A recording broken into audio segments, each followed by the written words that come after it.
तो सभी ऊर्जापुंज जिज्ञासु विद्यार्थियों को प्रणाम।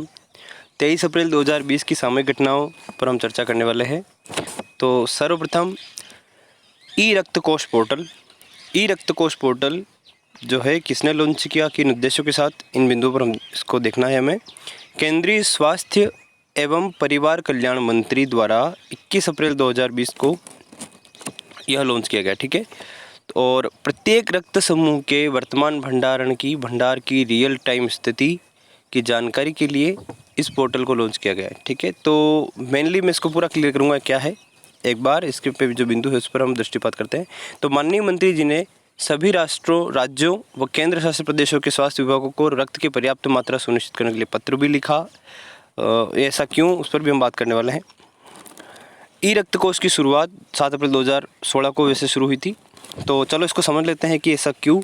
तो फिलहाल कोविड-19 जो चल रहा है उसमें रक्त की भी बहुत ज़्यादा ज़रूरत पड़ रही है ना। तो सभी राज्यों में मरीजों की संख्या दिन ब दिन बढ़ती जा रही है। तो उसी को देखते हुए रक्त की पर्याप्त पूर्ति भंडारण को सुनिश्चित करने के लिए मंत्री जी प्रयासरत हैं। स्वास्थ्य एवं परिवार कल्याण मंत्रालय पूरा प्रयासरत है। कारण आपको पता लग ही गया। तो इस पोर्टल के माध्यम से क्या है कि आपके निकट इसमें ये ऐसी सुविधा उपलब्ध कराएगा आपको कि आपके निकट ब्लड बैंक है ना की जानकारी आपको दे देगा। और उस ब्लड बैंक की जानकारी ही नहीं देगा, उसमें कौन से ग्रुप का ब्लड कितनी मात्रा में, ये भी आपको पता लग जाएगा, ठीक है ना।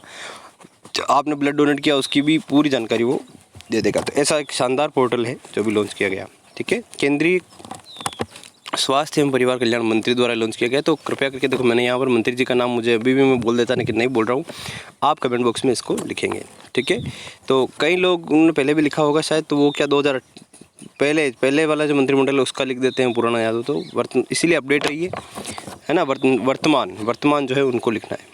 यह एक एकीकृत ब्लड बैंक सूचना प्रणाली है। तो कुल मिलाकर के यह सूचना प्रणाली है, ये पोर्टल सूचना प्रणाली है। कैसे? तो ये सक्रिय डेटा की प्राप्ति, सत्यापन, भंडारण, परिसंचरण, रक्तदान, ठीक है ना, और आधान, ठीक है, सेवा के बारे में, एक तो रक्त डोनेट करना और एक को रक्त प्राप्त करना, तो के बारे में इलेक्ट्रॉनिक रूप से जानकारी प्रदान करता है हमें। इलेक्ट्रॉनिक रूप से समझ गए आप, अपने फ़ोन या टैबलेट के माध्यम से ही हम इस एप्लीकेशन के माध्यम से, पोर्टल के माध्यम से जानकारी ले सकते हैं। निकटवर्ती ब्लड बैंक की जानकारी विशेष रक्त समूह की उपलब्धता के बारे में जानकारी देगा, जैसे कि हमने बात की थी, ठीक है। तो कुल मिलाकर के अपने हाथ में मोबाइल ऐप है, पोर्टल है, जिसके माध्यम से हम निकटवर्ती ब्लड बैंक को पता लगा सकते हैं, उसमें कौन से ग्रुप की अवेलेबिलिटी है, ठीक है, हमने जो डोनेट किया है उसकी स्थिति वगैरह सब को हम ट्रैक कर सकते हैं, जानकारी ले सकते हैं। तो बहुत ही शानदार पोर्टल लॉन्च किया है किसने? केंद्रीय स्वास्थ्य एवं परिवार कल्याण मंत्री ने। चलो अगला बिंदु, पृथ्वी दिवस। तो उम्मीद है समझ में आया होगा। तो इनके ऊपर समझ बनानी है, मेरी बाध्यता है कि काफ़ी आज ज़्यादा करंट अफेयर्स है तो उसको डिस्कस करके निकलना है एक समय सीमा में। पृथ्वी दिवस, तो प्रत्येक वर्ष 22 अप्रैल को पृथ्वी दिवस मनाया जाता है, ठीक है। तो पृथ्वी दिवस क्यों मनाया जाता है? अमेरिकी सीनेटर थे एक गेलार्ड नेल्सन, इन्होंने सर्वप्रथम 1970 में इसकी शुरुआत की। तब से यूएन द्वारा और समूचे विश्व द्वारा पृथ्वी दिवस के रूप में मनाया जाता है। इन्हीं को, गेलार्ड नेल्सन को पृथ्वी दिवस के जनक के रूप में जाना जाता है। तो ये नाम इम्पोर्टेंट है, महत्वपूर्ण है हमारे लिए। गेलार्ड नेल्सन अमेरिकी व्यक्ति थे, ठीक है। चलो, तो पेरिस जलवायु समझौता, इस तिथि का महत्व इतना है कि पेरिस जलवायु समझौता को इसी तिथि को लागू किया, ऐसा, ठीक है। तो एक रोचक तथ्य है, ऐसा कुछ नहीं। तो पृथ्वी दिवस, ठीक है, तो इसको ध्यान रखना है, पृथ्वी दिवस। तो वैसे कल व्हाट्सएप पर कई लोग स्टेटस के द्वारा इस पर वैसे भी इसको सामान्य कर चुके हैं, तो ऐसा करिए। वाकई में थीम इसकी जान लेते हैं, जलवायु कार्रवाई, क्लाइमेट एक्शन इसकी थीम थी। थीम वाकई में इंपॉर्टेंट हो जाती है, और पृथ्वी दिवस तो मेरे दृष्टि से बहुत ही महत्वपूर्ण है। तो कृपया करके इसको ध्यान रखना है हमें, ठीक है। चलो, तो कृपया करके इसे हमें ध्यान रखना है। तो आगे बात को बढ़ाते हैं। यह था पृथ्वी दिवस। संभवतः आज इंग्लिश लैंग्वेज डे भी है, संभवतः, तो इसको और चेक करना। तो मेरे ध्यान में आ रहा है इंग्लिश लैंग्वेज डे, शेक्सपियर का जन्मदिन और डेथ एनिवर्सरी दिन थी इंग्लिश लैंग्वेज डे के दिन, तो इसको चेक करना है, ठीक है। सोनेट की जन्मदाता है संभवतः। Sonnet is a literary term which has 14 lines, 3 quartet and 1 couplet. चलो, कोविड इंडिया सेवा ये क्या है? 22 अप्रैल को ही केंद्रीय स्वास्थ्य एवं परिवार कल्याण मंत्री द्वारा ही इसकी शुरुआत की गई, कोविड इंडिया सेवा, है ना। एक तो ई रक्त कोष पोर्टल और एक कोविड इंडिया सेवा, तो दोनों एक साथ याद रख सकते हैं। प्रत्यक्ष चैनल स्थापित करने के लिए यह एक संवादात्मक प्लेटफॉर्म है, ठीक है। तो संवादात्मक प्लेटफॉर्म है, इस पर संवाद हो सकेगा। इसकी मदद से प्रशिक्षित विशेषज्ञ जो है नागरिकों के साथ सार्वजनिक स्वास्थ्य की जानकारी साझा कर सकेंगे। तो वैसे ही हमने कह दिया संवादात्मक प्लेटफॉर्म है, इसके माध्यम से नागरिक जो है अपनी समस्याओं का निराकरण या उपाय समाधान जान सकेंगे प्रशिक्षित विशेषज्ञों के माध्यम से, ठीक है। चलो, उद्देश्य क्या है? कोविड-19 जैसी संकटकालीन स्थिति में पारदर्शी गवर्नेंस सेवाओं को सक्रिय करना, बड़े पैमाने पर नागरिकों के प्रश्नों का जवाब देना। तो मेनली है कि नागरिकों के बड़े प्रश्नों का बड़े स्तर पर जवाब देना है कोविड इंडिया सेवा। तो कोविड इंडिया सेवा और ई रक्त कोष पोर्टल किसके द्वारा? बाई केंद्रीय स्वास्थ्य एवं परिवार कल्याण मंत्री द्वारा, दोनों ही, ठीक है। चलो, इसके बाद हम जो चर्चा करने वाले हैं वो है संयम। संयम क्या है? संयम एक मोबाइल ऐप है जो पुणे म्यूनिसिपल कॉरपोरेशन ने स्मार्ट सिटीज़ मिशन के तहत विकसित किया है। तो पुणे म्यूनिसिपल कॉरपोरेशन के द्वारा विकसित है, ठीक है। तो ये भी एक ट्रैकिंग सिस्टम ऐप है, इसको समझ लेना है। जानकारी मतलब एक समझ बना करके निकलना है, रटने वाला कोई तथ्य नहीं है। पृथ्वी दिवस को ध्यान में ज़रूर रखना। उसकी थीम को कृपया करके, जलवायु कार्यवाही इसकी थीम थी, थीम को ज़रूर हमें ध्यान रखना है। तो इस ऐप का पर्पज़ जान लीजिए कि होम क्वारंटाइन जो लोग होते हैं उनको ट्रैक करने के लिए, ठीक है। तो उसकी एक बार डाटा फीड हो जाएगा तो इस ऐप के माध्यम से, इस ऐप में 3 रंग अलग अलग संसूचन करेंगे। तो लाल रंग ये बताएगा उस ऐप में कि लंबी अवधि से वो व्यक्ति जो है, व्यक्ति की स्थिति। लाल रंग क्या बताएगा कि व्यक्ति लंबी अवधि से बाहर है। पीला रंग ये बताएगा कि सीमित समय के लिए बाहर गया। और हरा रंग ये बताएगा कि वो घर में ही है, उसकी तय सीमा के अंदर ही है। तो कुल मिलाकर के इतना तो नहीं, तो वही है, पता लगा तो लिख दिया, बैठे बैठे क्या करें। तो जानने की दृष्टि से, है ना, वाकई में एक चीज़ कैसे काम करती है ना, तो उसको जानने के बाद ही वो चीज़ स्थायी होती थी। इसी में मैं लिख देता हूँ, आप सुनिए, बस रटना नहीं है, सारा मैटर नहीं रखना आपको, ठीक है। तो एक समझ कि वाकई में हमें किस स्तर तक पढ़ना है, किस स्तर तक हमारी स्मृति में इसको स्थायी करना है, वो समझ के साथ पढ़िए तो आपके पास बाहर नहीं आएगा। तो संयम अपने को पता रखना है कि संयम किसने बनाया है? तो पुणे, ठीक है, पुणे महाराष्ट्र में पड़ता है ना, तो पुणे म्यूनिसिपल कॉरपोरेशन द्वारा बनाया गया है संयम ऐप। चलो, इतना सा पता रख लेंगे तो भी पर्याप्त है। Get set go. Get set go क्या है? ऑनलाइन कोचिंग प्लेटफॉर्म है कर्नाटका द्वारा एंट्रेंस एग्जामों के लिए और विशेष एग्जामों के लिए ऑनलाइन कोचिंग तैयारी कराने के लिए get set go online coaching platform बनाया गया है। कर्नाटक द्वारा बनाया गया है, ध्यान रखना, हो सकता है बड़े परीक्षा में पूछ लिया जाए। Get set go online platform Karnataka government द्वारा है। सीएम कोविड-19 योद्धा कल्याण योजना। मुख्यमंत्री कोविड-19 योद्धा कल्याण योजना जो है किस सरकार की है? मध्य प्रदेश सरकार की है। क्या है इसमें? आंगनवाड़ी कार्यकर्ताओं के लिए, जो आंगनवाड़ी कार्यकर्ताएं हैं ना, तो वो भी लगी हुई है कोरोना वॉरियर्स के रूप में। तो उनको 50 लाख का हेल्थ इंश्योरेंस इसके द्वारा सुनिश्चित होगा, ठीक है, इस योजना के द्वारा। सीएम कोविड-19 योद्धा कल्याण योजना। तो कुछ विशेष चीज़ें जैसे चर्चा में आती तो उनके साथ इनको याद रख लेना चाहिए, ठीक है। चलो, तो अगला बिंदु के हैशटैग वी विल विन, ये अभियान जो है, ये अभियान फीफा द्वारा चलाया गया, ठीक है, फीफा द्वारा चलाया गया, ठीक है। तो इसमें भारत के बाईचुंग भूटिया जो भारत के पूर्व फुटबॉल कप्तान थे उनको शामिल किया गया है at the hashtag we will win अभियान, ठीक है। तो एक मास्क अभियान या मास्क अभियान ऐसा था जो बीसीसीआई द्वारा चलाया गया था, ठीक है। तो विभिन्न जो क्रिकेटर्स थे उन्होंने एडवर्टाइज भी किया था अभी मास्क लगाने का वगैरह, ठीक है। तो ऐसा ध्यान रखना है। अगला तिरंगा रैपिड स्क्रीनिंग अभियान। तो ये विशिष्ट है मेरी नज़र में, वाकई में बहुत शानदार अभियान है तिरंगा। तो हमें तो ये लग रहा होगा कि झंडे के माध्यम से, तो हालांकि तिरंगा उसका भी रोल है। तिरंगा रैपिड स्क्रीनिंग अभियान, तो रैपिड स्क्रीनिंग करना केरल सरकार द्वारा एक वैन बनाएगी और वैन के बाहर तिरंगा प्रिंट है, तो इसीलिए तिरंगा। और तिरंगा की एक फुल फॉर्म है एक्चुअल में, तो तिरंगे की फुल फॉर्म क्या है अगर इंग्लिश में लिखे तो टोटल इंडिया रिमोट एनालिसिस निरोग अभियान। टोटल इंडिया रिमोट एनालिसिस निरोग अभियान है, इसलिए तिरंगा हुआ, ठीक है। और केरल सरकार द्वारा चलाया गया। क्या है इसमें? कार के अंदर विशेषज्ञ बैठे रहेंगे, अंदर माइक्रोफोन, बाहर माइक्रोफोन, कैमरा लगा रहेगा। तो कार बिल्कुल नहीं खोलेंगे, बाहर भी व्यक्ति से संपर्क कर लेंगे। आप में से किसी को बुखार के लक्षण है वगैरह, आपकी जो ट्रैवल हिस्ट्री वो भी ले लेंगे, कोई में लक्षण पाए जाते हैं तो उसका डेटा वो वहाँ से ले लेंगे, ठीक है। कैमरा लगा हुआ है, फ़ोटो ले लेंगे, उसकी वॉइस भी आ जाएगी वगैरह वगैरह, ठीक है। तो स्क्रीनिंग करना इसका एक उद्देश्य है कि एक गाँव, सिटी या मतलब टोटल केरल राज्य को पूरा चेक कर लिया जाए। स्क्रीनिंग मतलब तो है कि डोर टू डोर, मतलब व्यक्ति विशेष से सबसे संपर्क करके उनकी स्थिति को जान लिया जाए, ये स्क्रीनिंग है, उनको चेक करना। चलो, IUM सेहत साथी ऐप, तो इसको 5 स्टार कर दीजिए। जो राजस्थान के ही हैं, हम 20-30 लोग जो देखते हैं रोज़, वो राजस्थान के ही मुझे पता है, तो उनको करबद्ध निवेदन कि इसको विशेष रूप से इसको देखना है।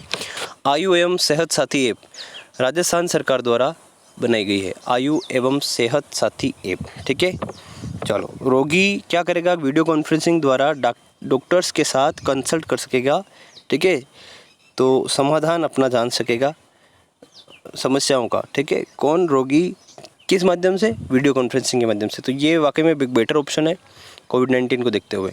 तो हेल्थ केयर स्टार्टअप मेडकार्ट्स के साथ समझौता करके ऐसा संभव हो पाया है, ठीक है। तो राजस्थान सरकार ने किसके साथ समझौता किया है, एक हेल्थ केयर स्टार्टअप है मेडकार्ट्स, इसके साथ समझौता किया है, ठीक है। तो IUM सेहत साथी ऐप, तो ध्यान रखना है। अभी इस्माइल जो उन्होंने अभियान चलाया था, या उसने कहो कि एक पहल थी इस्माइल के माध्यम से पढ़ाना, है ना, सोशल मीडिया के माध्यम से छात्रों को पढ़ाना, ये भी राजस्थान सरकार की थी, ठीक है।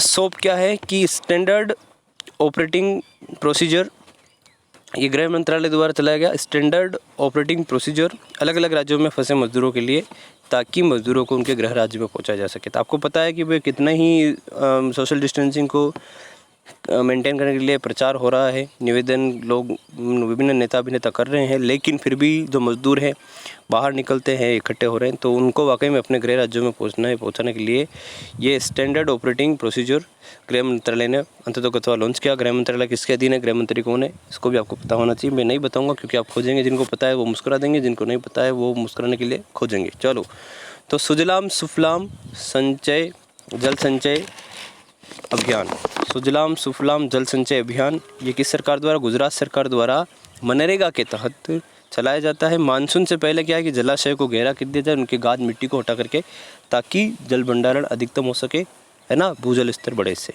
चलो, तो ये सुजलाम सुफलाम अभियान, जल संचय अभियान किस सरकार का है, गुजरात सरकार का है। तो कृपया करके इसको ध्यान में लेना है। चलो, लेबनान एक कंट्री है, अफ्रीकन कंट्री। लेबनान ने औषधि उपयोग के लिए भांग की खेती को वैध मान लिया है, अभी वैध करार दे दिया है।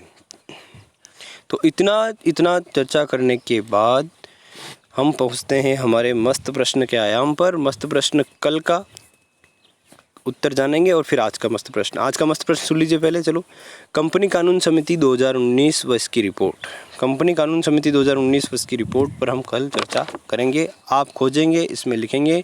2 ही व्यक्ति ने कल दिया था, उनको प्रणाम है, जिन्होंने नहीं दिया उनको भी प्रणाम है। और वाकई में आप अपनी संभावनाओं को कम कर रहे हैं। अगर आप नहीं खोज रहे, नहीं पढ़ रहे, तो इसका मतलब है भविष्य की संभावनाओं को कम करें। देखिए, कोरोना है, कोरोना जाएगा, आगे भविष्य सुंदर है, विशाल संभावनाएं हैं, तो उनको वाकई में आप खोजिए, बनाइए। ऐसा नहीं हार मानना कि भैया कोरोना आ गया, अब सब खत्म होने वाला, क्या पढ़ना। तो कुछ लोग ऐसा ही प्रदर्शित कर रहे हैं, तो कृपया करके थोड़ा ऊर्जावान बनिए और खोजने की प्रवृत्ति में आ जाइए।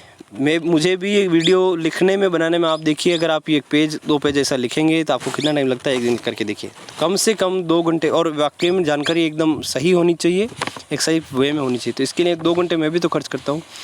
तो इससे वाकई में स्वयं का जो है फ़ायदा इसमें निहित होता है। तो कृपया करके आप खोजिए, वाकई में फिर से मैं रिक्वेस्ट करूँगा, खोजिए और भविष्य की सफलताओं को सुनिश्चित कीजिए, ठीक है ना। तो समय को सदुपयोग करिए, समय ही समय हमारे पास। कल के मस्त प्रश्न जवाब लेते हैं हम। कल का मस्त प्रश्न था 15वें वित्त आयोग पर चर्चा, यही था जी। तो 15वें वित्त आयोग पर हमें चर्चा करनी है। 15वां वित्त आयोग क्या है? तो पहली बात तो वित्त आयोग क्या होता है? तो वित्त आयोग क्या है कि एक संवैधानिक निकाय है, संवैधानिक संस्था है। तो संवैधानिक निकाय है, आर्टिकल 280 अनुच्छेद 280 में इसका उल्लेख है, ठीक है। अर्ध न्यायिक निकाय भी है कुछ इसको पावर से, तो अनुच्छेद 280 में इसका उल्लेख है, ठीक है। तो इसके गठन पर हम बात कर लेते हैं। वित्त आयोग क्या होता है, फिर 15 वित्त आयोग पर भी चर्चा करेंगे। तो वित्त आयोग एक संवैधानिक संस्था है, संविधान में इसका उल्लेख है, इसलिए संवैधानिक संस्था का 280 अनुच्छेद में इसका उल्लेख है। इसके गठन पे बात कर लेते हैं। एक अध्यक्ष, एक प्रेसिडेंट और 4 सदस्य इसमें होते हैं, ठीक है। इनकी योग्यताओं पर बात कर लेते हैं। योग्यता क्या हो सकती है? केवल सुनना है, मैं गति से बोलूँगा, मेरे पास समय सीमा, इसलिए सुनना है, समझना है। तो ये पैटर्न है वाकई में जानने का कि इसका उल्लेख कैसे है, गठन कैसे होता है, काम क्या है ना, किस उद्देश्य से बना है। तो ये पैटर्न से एक बार जानिए। चलो, फिर 15वें आयोग पर चर्चा करते हैं। तो इसके अध्यक्ष और सदस्य कौन बन सकता है? क्या हम बन सकते हैं? नहीं। तो कौन कौन बन सकता है? हाई कोर्ट का कोई जज या इसके लिए योग्यता रखने वाला व्यक्ति बन सकता है, सदस्य और अध्यक्ष दोनों ही, ठीक है। वित्त और लेखा का ज्ञान रखता हो, प्रशासन और वित्तीय मामलों का विशिष्ट अनुभव हो, है ना, या अर्थशास्त्र का विशेष ज्ञाता हो, ऐसे व्यक्ति। तो कुल मिलाकर के न्यायिक ज्ञान रखने वाला, वित्तीय और लेखा ज्ञान रखने वाला, प्रशासन का ज्ञान रखने वाला, अर्थशास्त्र का ज्ञान रखने वाले व्यक्ति इसमें बन सकते हैं, सदस्य और अध्यक्ष बन सकते हैं, ठीक है। चलो तो इसका कार्यकाल ये बन गया। कार्यकाल राष्ट्रपति के आदेश तक होता है, ठीक है ना। तो इसमें कोई निश्चित नहीं, राष्ट्रपति के आदेश तक होता है। तो आप तो जानते हैं राष्ट्रपति का जरूर रखा है, लेकिन मंत्रिमंडल की सिफारिश पर होता है। चलो मंत्रिपरिषद की, तो ये है वित्त आयोग का गठन, वित्त आयोग की स्थापना। अब वित्त आयोग, तो वित्त आयोग की कार्य जान लीजिए। वित्त आयोग क्यों बनाया जाता है, वित्त आयोग है क्या, तो पता लग गया।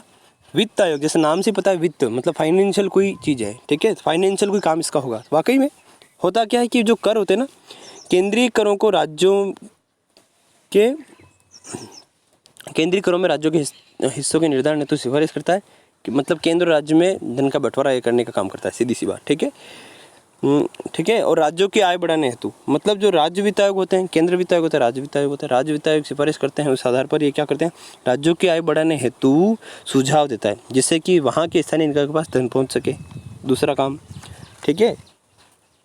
तो ये मेन काम है राज्य और केंद्र के राजस्व पर जीएसटी के प्रभाव को देखना। तो ये हो सकता है टर्मिनोलॉजी, ये शब्द आपके लिए भारी पड़ रहे हों, तो जो शब्द भारी पड़ रहे हैं उन पर क्वेश्चन मार्क लगाइए, उनको लिखिए और फिर उनको खोज के उनको सामान्य बना लीजिए। ये होता है एक विश्वस्त मजबूत विद्यार्थी बनने का पैटर्न। समय जरूर लगेगा, लेकिन मज़ा आ जाएगा, ऐसे काम करोगे आप तो, ठीक है। तो ये मेनली इसके कार्य होते हैं वित्त आयोग के। अब 15 वित्त आयोग पे आपको फटाफट बता देता हूँ 15वां वित्त आयोग है क्या। 15वां वित्त आयोग 2017 नवंबर 2017 में बना था, ठीक है। 15वां वित्त आयोग नवंबर 2017 में बना था और ये अगले 5 वर्ष के वित्तीय मामलों पर सिफारिश करेगा। तो अभी इस पर क्यों बात कर रहे हैं सर, 2017 में तो बनना था, आप 2017 की बात यहाँ क्यों बता रहे हो। तो वाकई में इसलिए बता रहा हूँ चूँकि 30 अक्टूबर 2020 तक इसका कार्यकाल बढ़ा है। तो वर्तमान परिप्रेक्ष्य में काम कर रहा है, 30 अक्टूबर 2020 तक इसका कार्यकाल बढ़ा है और इसको सरकार ने कहा कि आप 30 अक्टूबर 2020 तक अपनी अंतरिम सिफारिश आप कर दीजिए, ठीक है। तो ये 2020 से लेकर के 25 तक जो 5 साल का कार्यकाल रहेगा, इसके लिए सिफारिश करेगा कि कैसे केंद्र और राज्य के बीच धन का बंटवारा हो, वगैरह वगैरह, ठीक है। तो इसकी सिफारिशों पर हम बात करेंगे जब आ जाएगा, ठीक है। तो वर्तमान में 15 वित्त आयोग है, इसके अध्यक्ष हैं NK सिंह। इससे पहले 14 जो था उसके YV रेड्डी थे, ध्यान रखना। NK सिंह है अध्यक्ष वित्त आयोग के अभी। अजय नारायण झा, अनूप सिंह, अशोक लाहिड़ी, रमेश चंद्र इसके सदस्य हैं, ठीक है। तो अध्यक्ष है NK सिंह। तो NK सिंह बड़े विशिष्ट व्यक्ति हैं। 2016 में उनके अध्यक्षता में एक FRBM एक्ट की समीक्षा करने तो समिति बनी थी। ये डाटा मैं बोल रहा हूँ, इसको सुनना, नहीं समझ में आए तो मुझसे पूछना, लेकिन अभी सुन लीजिए केवल। FRBM एक्ट 2003 जो बना था उसकी समीक्षा के लिए समिति बनी थी मई 2016 में। उसके अध्यक्ष भी थे ये NK सिंह और इन्होंने सिफारिश की थी कि 2020 तक आपका राजकोषीय फिस्कल जो राजकोषीय घाटा है उसको 3% तक लाइए। 2021 तक आप क्या लाना है, 2021 वित्तीय वर्ष की बात कर रहा हूँ, 2021 तक आप इसको 2.8% तक लाना है और 2023 तक 2.5% तक आपको राजकोषीय घाटे को लाना चाहिए, ठीक है। तो ये FRBM एक्ट है। FRBM एक्ट की समीक्षा करके उन्होंने ये सिफारिश की है, किसने, NK सिंह समिति ने। तो ये आंकड़े ध्यान रखना, मैं कभी समझा दूंगा FRBM एक्ट क्या है। FRBM एक्ट, ठीक है। तो फाइनेंशियल रिस्पॉन्सिबिलिटी और बजट मैनेजमेंट समझ करना, fiscal responsibility budget management act बनाया था, ठीक है।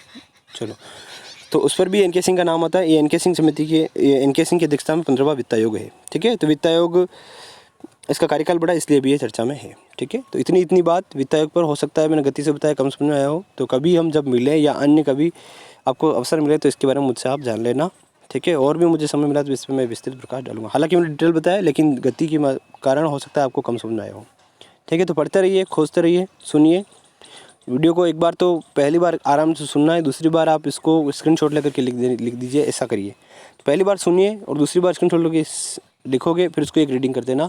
घंटा भर आपको लगेगा इस काम में, लेकिन आप लगाइए, क्योंकि मैं 2 घंटे लगा तो आप 1 घंटे लगाना चाहिए आपको, ठीक है। वाकई में अगर मेरी स्थिति की तक आना है तो कम से कम मेरी आधी मेहनत तो करिए। 2 घंटे मैं लगा रहा हूँ तो 1 घंटा कम से कम आपको। तो प्रोसेस में तो एक बार वीडियो को पहली बार आराम से सुनिए, ईयरफोन लगा दीजिए, मस्ती से वीडियो को सुनिए, दूसरी बार में इसको लिख दीजिए और फिर से लिखे हुए कि एक बार रीडिंग और कर लीजिए। ऐसा आप डेली करिए और जो जो शब्द बताने के बावजूद भी नहीं समझ में आ रहे उनको क्वेश्चन मार्क लगाइए और जब दिन में समय मिलता है तो उनको गूगल कर लीजिए या किसी समझदार से बात कर लीजिए।